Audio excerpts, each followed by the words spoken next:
Today's topic is property of solid, है ना।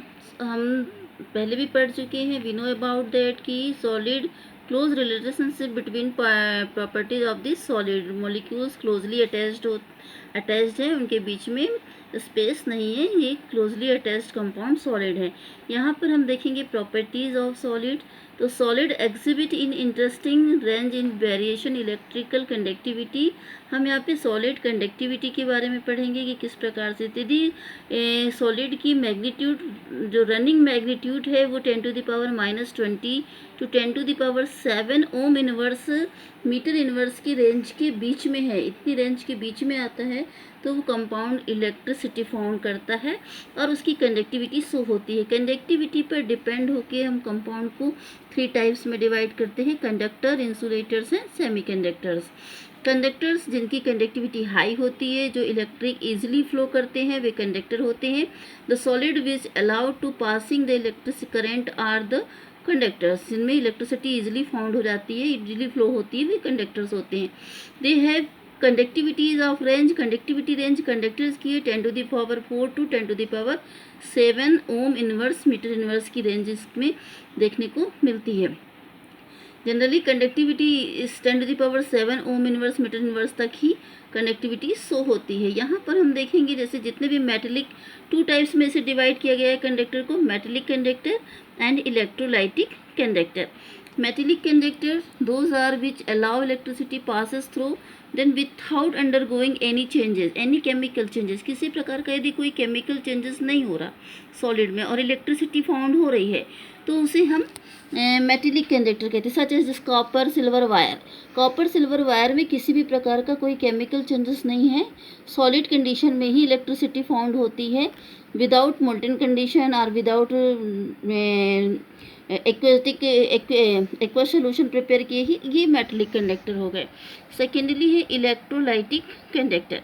Electrolytic conductor those which allow to electricity passes through then the undergoing chemical changes, मतलब किसी न किसी तरह का केमिकल चेंजेस होना है। जैसे अगर क्रिस्टल आयनिक सॉलिड है, आयनिक सॉलिड क्रिस्टल में डायरेक्ट इलेक्ट्रिसिटी फाउंड नहीं होती, जैसे sodium chloride, sodium chloride crystal से सॉलिड के स्टेट में, सॉलिड स्टेट में इलेक्ट्रिसिटी फाउंड नहीं होगी, लेकिन ऐसे इसको क्या किया जाए, डिजॉल्व इन H2, यदि इसका एक्वा सोल्यूशन बना दिया गया तो H2 में डिजॉल्व करते ही इसके अंदर अगर हम इलेक्ट्रोड लगा के इलेक्ट्रिसिटी फाउंड करें तो यहाँ पे हम देखेंगे इलेक्ट्रिसिटी फाउंड होने लगेगी। इसका मतलब है कि केमिकल चेंज हो गया, आयंस में आयनिक कंपाउंड आयन में कन्वर्ट हुई, इलेक्ट्रॉन मूव करने लगे, इलेक्ट्रॉन के मूव करने से इलेक्ट्रिसिटी फाउंड हुई। तो इस प्रकार की कंडक्शन होती है, उसे हम इलेक्ट्रोलाइटिक कंडक्टर कहते हैं।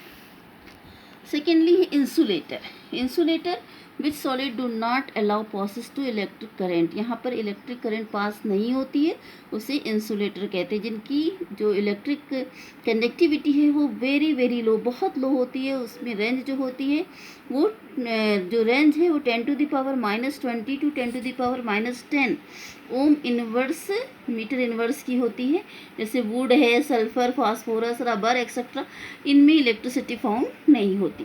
फिर नेक्स्ट है semiconductor. Semiconductor the solid whose conductivity lies between दो typical metallic conductor and insulator. Insulator and metallic conductor की जो बीच की कंडीशन होती है उसे हम सेमी कंडक्टर कहते हैं। जो सेमी कंडक्टर है कंडक्टिविटी रेंज जो है उसकी range 10⁻⁻6 to 10⁻4 ohm inverse metre inverse की है। मतलब यहाँ पर इलेक्ट्रिसिटी फ्लो होती है लेकिन कंडक्टिविटी हाई नहीं होती है और ना ही वेरी लो होती, बल्कि बीच की कंडीशन होती है, मिनिमम भी नहीं होती, मैक्सिमम भी नहीं होती, बीच की कंडीशन होती है। इसे हम इम्प्यूरिटी डिफेक्ट्स के फॉर्म में भी पढ़ते हैं। तो अब यहाँ पे हम देखेंगे कि किस प्रकार से कंडक्टिविटी पर इफ़ेक्ट आता है और किस प्रकार से कंडीशन चेंज होती है। तो अगर हम बात करें कि कंडक्टिविटी किस प्रकार से चेंज होती है, तो मेटल है, डायरेक्टली मेटल जो होता है वो नंबर ऑफ वैलेंसी इलेक्ट्रॉन पर अवेलेबल होता है। कोई भी मॉलिक्यूल्स है, एटम है, इलेक्ट्रिक कंडक्टिविटी शो होने के लिए ज़रूरी है कि उस पर आयंस का या मॉलिक्यूल्स का मूवमेंट होना चाहिए। यदि सॉलिड स्टेट में है तो इलेक्ट्रॉन यदि बाहर निकलते हैं तो वहाँ पे होल्स क्रिएट होते हैं।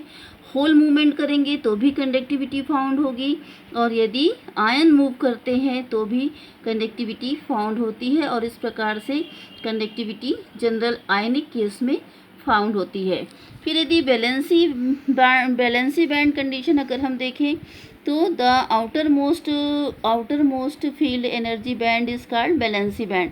जो कंपाउंड का आउटर मोस्ट बैंड होता है उसे हम वैलेंसी बैंड कहते हैं।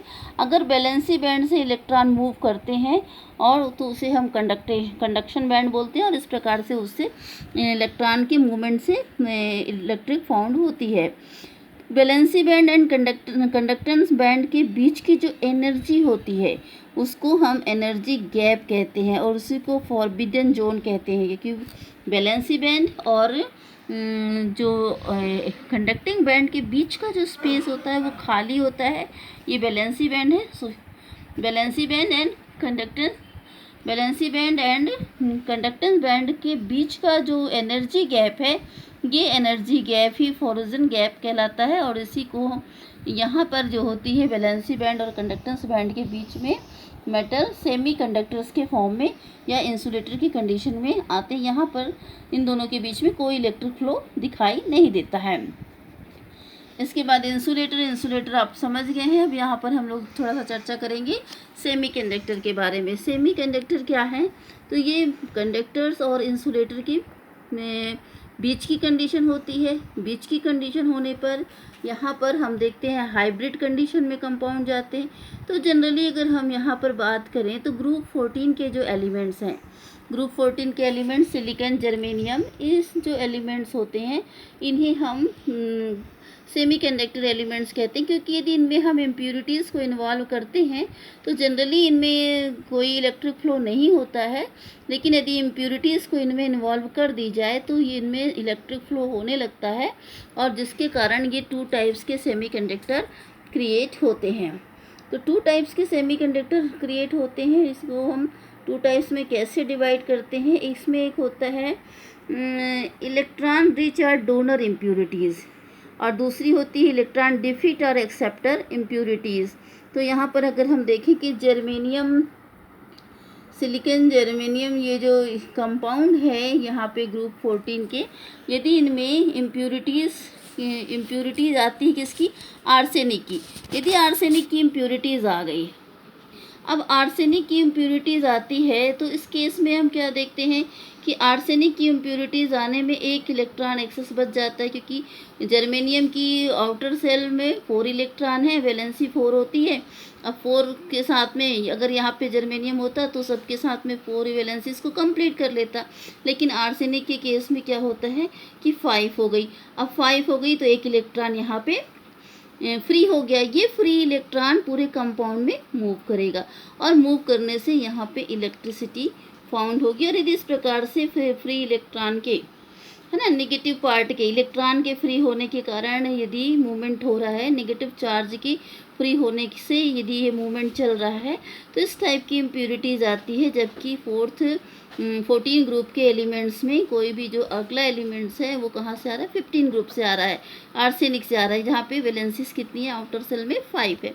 तो इस प्रकार से यदि इम्प्यूरिटीज़ आती है तो ये एन टाइप सेमी कंडक्टर, है ना, n means negative type semiconductor, negative मतलब निगेटिव चार्ज यहाँ पे आ रहा है, और इस प्रकार से निगेटिव टाइप सेमी कंडक्टर यहाँ पर क्रिएट हो जाता है। ठीक उसी तरह से यदि 14 ग्रुप के एलिमेंट्स में 13 ग्रुप का कोई अगर कंपाउंड इन्वॉल्व हो जाए इम्प्यूरिटीज़ के फॉर्म में, तो जैसे इंडियम 14 ग्रुप का, सभी जर्मेनियम है, 14 ग्रुप के एलिमेंट्स हैं। अब यहाँ पर एक इम्प्यूरिटीज़ आ रही है जो इंडियम के केस में है, इंडियम जो कि 13 ग्रुप का एलिमेंट है। तो इस केस में अगर हम देखें तो आउटर ऑर्बिट में कितने इलेक्ट्रॉन हैं, 3 इलेक्ट्रॉन है। अब 3 इलेक्ट्रॉन होने से 3 इलेक्ट्रॉन तो उस वैलेंसी सेल के साथ में इन्वॉल्व हो गए।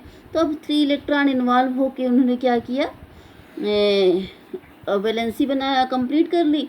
अब इसके बाद चौथी कंडीशन के लिए इंडियम के पास कोई इलेक्ट्रॉन नहीं है, तो वहाँ क्या रह गया, होल हो गया, होल आया। अब होल होने के कारण मूवमेंट किसका हो रहा है, खाली हो गया। खाली होने के कारण मूवमेंट किसका हो रहा है, होल का। और जब होल का मूवमेंट होगा तो उसकी वजह से भी क्या होगा, होल पॉजिटिव होते हैं और इलेक्ट्रॉन नेगेटिव। होल होने के कारण पॉजिटिव जिसमें इलेक्ट्रॉन नहीं है और होल का मूवमेंट होता है, मतलब पॉजिटिव चार्ज का मूवमेंट हो रहा है, और उस पॉजिटिव चार्ज के मूवमेंट होने के कारण भी यहाँ पर क्या हो रही है, एक इम्प्यूरिटीज कंडीशन आ रही है, होल मूवमेंट कर रहा है, इसकी वजह से कंडक्टिविटी फाउंड हो रही है। और ये जो कंडक्टिविटी होती है, इस तरह की कंडक्टिविटी क्या कहलाती है, ये आपकी पी टाइप, क्योंकि पॉजिटिव इलेक्ट्रॉन के कारण, इलेक्ट्रॉन वैकेंसीज पॉजिटिव होल के कारण हो रही है, और पॉजिटिव होल होने के कारण ही ये कंडक्टिविटी फाउंड हो रही है, इसलिए ये किस टाइप की, इस तरह की। अगर देखो, the doping in germanium with traces indium increasing the electrolytic conductivity germanium crystal, this type of conduction is called p type semiconductor, इसे हम p type semiconductor कहेंगे। तो इस टाइप से अगर हम देखें तो सेमीकंडक्टर 2 टाइप्स के हैं, n टाइप सेमीकंडक्टर और p टाइप। और इन सेमीकंडक्टर के कारण जो ये कंडक्टिविटी या इम्प्यूरिटीज़ फाउंड होती है, इस प्रोसेस को हम डोपिंग कहते हैं। क्या कहते हैं? डोपिंग के एग्ज़ाम में भी आपके आता है, व्हाट इज़ डोपिंग।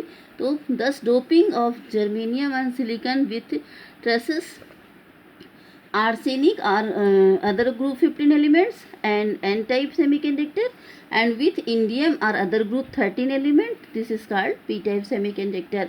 तो इस तरह से ये जो प्रोसेस होती है, ये डोपिंग की प्रोसेस होती है, जो कि इलेक्ट्रॉन या पॉजिटिव होल की इम्प्यूरिटीज़ ग्रुप 13 या ग्रुप 15 की इम्प्यूरिटीज़ के कारण क्रिएट होती है।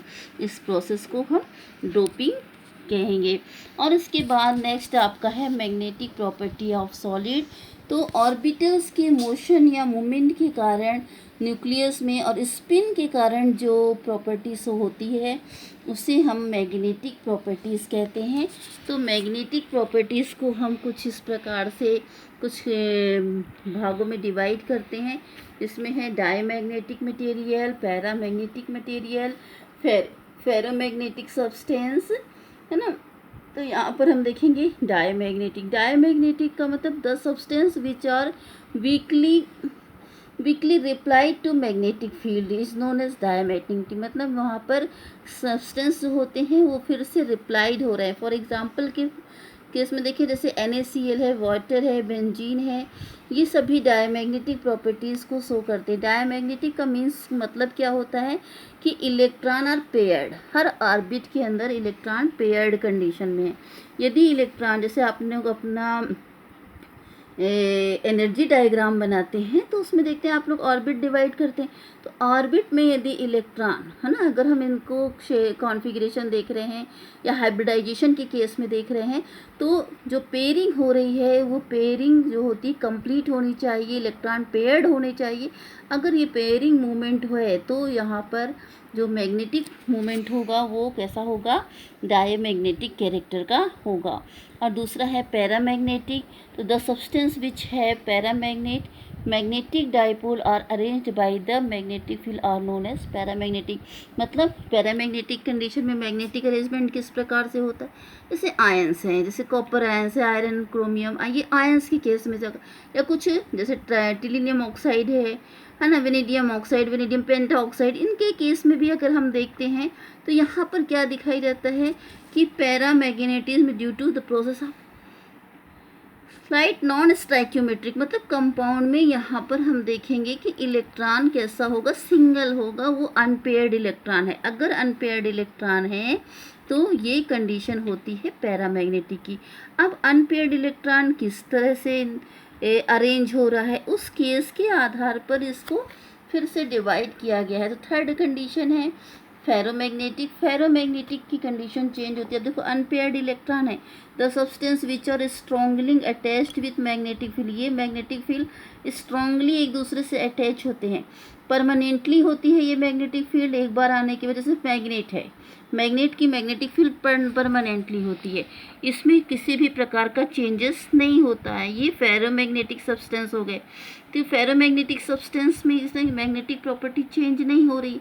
तो फेरोमैग्नेटिक के लिए क्या कंडीशन क्या है, जितने भी इलेक्ट्रॉन हैं वो क्लॉकवाइज कंडीशन में है, कोई भी एंटी क्लॉक नहीं है, सभी इलेक्ट्रॉन्स कैसे हैं, क्लॉकवाइज। अनपेयर्ड है, जैसे अगर मान लीजिए ये 3 ऑर्बिट बन रही है तो ये px py pz, मान लो ये px py pz की कंडीशन है और 3 इलेक्ट्रॉन इसमें जाने हैं, तो ये कैसे जा रहे हैं, सभी क्लॉकवाइज। अगर इलेक्ट्रॉन्स अपनी अपनी ऑर्बिट में अनपेयर्ड है और अनपेयर्ड इलेक्ट्रॉन सभी क्लॉकवाइज कंडीशन में है तो ये कैरेक्टर फेरोमैग्नेटिक की आती है। दूसरी है एंटी फेरोमैग्नेट। एंटी फेरोमैग्नेट में क्या हो रहा है, इलेक्ट्रॉन अनपेयर्ड तो है लेकिन जैसे मान लीजिए यहाँ पे ये इलेक्ट्रॉन डी ऑर्बिट में जा रहे हैं। अब डी ऑर्बिट कितनी होती है, 5 ब्लॉक्स होते हैं, 1 2 3 4 5। अब 5 ब्लॉक्स में इलेक्ट्रॉन को जाना है तो फर्स्ट में unpaired clockwise, second unpaired anti clockwise, third clockwise, fourth anti clockwise और फिर क्लॉकवाइज। अगर इलेक्ट्रॉन की पेयरिंग इस तरह से हो रही है, क्लॉकवाइज देन एंटी क्लॉकवाइज, फिर क्लॉकवाइज, फिर एंटी क्लॉकवाइज, इस तरह से पेयरिंग हो रही है तो इस तरह के कैरेक्टर को एंटी फेरोमैग्नेटिज्म कैरेक्टर कहते हैं। अगर इस तरह का अरेंजमेंट है कि एंटी फेरोमैग्नेटिक कैरेक्टर है तो यहाँ पर हम देखते हैं कि टोटल जो डोमेन्स होता है वो कंपलसरी हो जाता है और यहाँ पर मैग्नेटिक मोमेंट जीरो हो जाता है, क्योंकि एक उस मैग्नेटिक फील्ड को इंक्रीज़ करता है तो दूसरा उसको क्या कर देते हैं, डिक्रीज़ करता है और मैग्नेटिक मोमेंट जीरो हो जाता है। इस तरह की कंडीशन आती है तो उसे हम एंटी फेरोमैग्नेटिज्म कहते हैं। कॉमन एग्जाम्पल इसका मैग्नीज ऑक्साइड है जिसमें ये कंडीशन देखने को मिलती है। थर्ड कैरेक्टर है फेरी मैग्नेट की जो कंडीशन होती है वो ये पैरेलल कंडीशन है। यहाँ पे 2 क्लॉकवाइज है, फिर एक एंटी क्लॉकवाइज है, फिर 2 क्लॉकवाइज है, फिर एक एंटी क्लॉकवाइज। अगर इस तरह से ये कंपाउंड में इस तरह की फिलिंग हो रही है इलेक्ट्रॉन की और इस तरह से इलेक्ट्रॉन अनपेयर्ड इलेक्ट्रॉन अगर फिल होते हैं तो ये फेरी मैग्नेटिक कैरेक्टर आता है। और ये जो कैरेक्टर्स है ये जनरली फेरोमैग्नेटिक सब्सटेंस में जिसमें आयरन होता है उन्हीं सब्सटेंस में ये जनरली देखा जाता है। आयरन के साथ कोई और कंपाउंड इन्वॉल्व हो सकता है, जिंक, कॉपर, मैग्नीशियम जैसे, लेकिन आयरन यहाँ पर बेस्ड होता है। जैसे आयरन ऑक्साइड है और या फिर आयरन ऑक्साइड के ही कोई दूसरे और हो सकते हैं जिनमें ये फेरी मैग्नेटिक कैरेक्टर शो होता है। तो इस तरह से ये चैप्टर आपका जो फर्स्ट चैप्टर है ये टोटल कंप्लीट हो गया है और आप लोग इसके नोट्स जो मैंने पढ़ाया है उसके अकॉर्डिंग आप लोग नोट्स भी प्रिपेयर करेंगे। Thank you.